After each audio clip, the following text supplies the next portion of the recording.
दर्शकों, हाल के समय में सुप्रीम कोर्ट ने कई बार विधायिका और कार्यपालिका में हस्तक्षेप किए हैं, जिसके बाद शीर्ष अदालत के कुछ फैसलों ने विवादों को भी जन्म दे दिया है।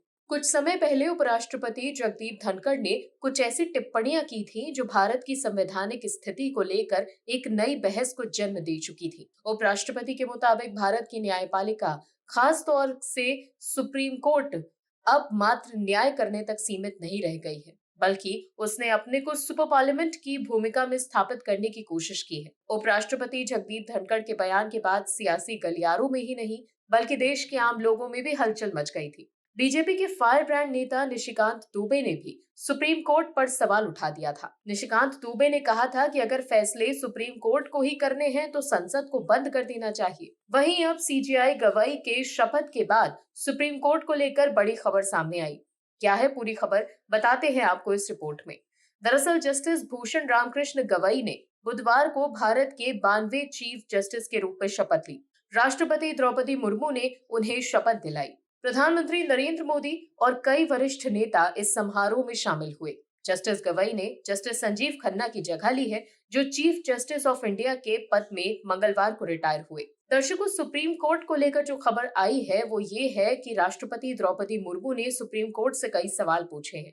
दरअसल सुप्रीम कोर्ट ने 8 अप्रैल को एक बड़ा फैसला दिया था। तमिलनाडु के राज्यपाल मामले में सुनवाई के दौरान शीर्ष अदालत ने कहा था कि राज्यपाल विधायकों को अनिश्चितकालीन तक रोक नहीं सकते। कोर्ट ने स्पष्ट किया कि संविधान के अनुच्छेद 200 के तहत राज्यपाल के पास वीटो का अधिकार नहीं है और उन्हें मंत्रिपरिषद की सलाह पर काम करना होगा। इसमें राष्ट्रपति और राज्यपालों को विधानसभाओं से पारित विधेयकों पर निर्णय लेने के लिए समय सीमा तय करने पर टिप्पणी की गई थी। अब सुप्रीम कोर्ट के उस आदेश पर राष्ट्रपति द्रौपदी मुर्मू ने सवाल उठाए। मुर्मू ने कड़ी प्रतिक्रिया देते हुए सर्वोच्च अदालत से 14 सवाल पूछे हैं। आइए जानते हैं वो सवाल क्या हैं। राष्ट्रपति द्रौपदी मुर्मू ने सुप्रीम कोर्ट से जो 14 सवाल पूछे हैं वो राज्यपाल और राष्ट्रपति की शक्तियों से जुड़े हैं।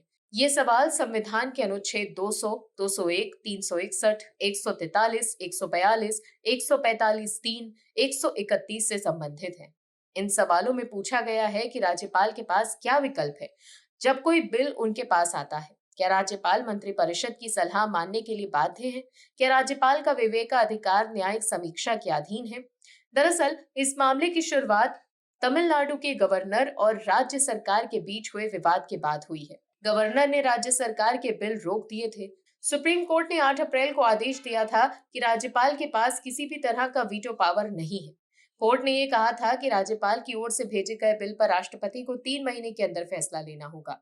अब आपको बताते हैं कि राष्ट्रपति द्रौपदी मुर्मू ने सुप्रीम कोर्ट से कौन से 14 सवाल पूछे। राष्ट्रपति ने पूछा कि बिल आने के बाद राज्यपाल के पास कौन कौन से संवैधानिक विकल्प होते हैं। क्या राज्यपाल को फैसला लेते वक्त मंत्रिपरिषद की सलाह मानना अनिवार्य है? क्या राज्यपाल के फैसले को कोर्ट में चैलेंज किया जा सकता है? क्या आर्टिकल 361 राज्यपाल के फैसलों पर न्यायिक समीक्षा को रोक सकता है? राज्यपाल के लिए संविधान में अगर समय सीमा तय नहीं हो तो क्या कोर्ट ये तय कर सकती है? क्या राष्ट्रपति के फैसले को कोर्ट में चैलेंज किया जा सकता है? क्या अदालत राष्ट्रपति के फैसलों पर समय सीमा तय कर सकती है? क्या सुप्रीम कोर्ट की राय लेना राष्ट्रपति के लिए अनिवार्य है? क्या सुप्रीम कोर्ट की किसी भी बेंच के लिए यह अनिवार्य नहीं है कि वो पहले ये तय करे कि मामला संविधान की व्याख्या से जुड़ा है भी या नहीं, और इसे कम से कम 5 जजों की बेंच को भेजा जाना चाहिए? राष्ट्रपति ने अनुच्छेद 142 से जुड़ा सवाल किया। उन्होंने पूछा कि क्या अनुच्छेद 142 के तहत राष्ट्रपति या राज्यपाल के संवैधानिक कार्यों और आदेशों को बदला जा सकता है? दर्शकों, आप लोग क्या सोचते हैं, कौन बड़ा है, सुप्रीम कोर्ट या फिर संसद? कमेंट सेक्शन में कमेंट करके जरूर बताइएगा। आप दर्शकों से विनम्र निवेदन है कि चैनल को सब्सक्राइब जरूर करें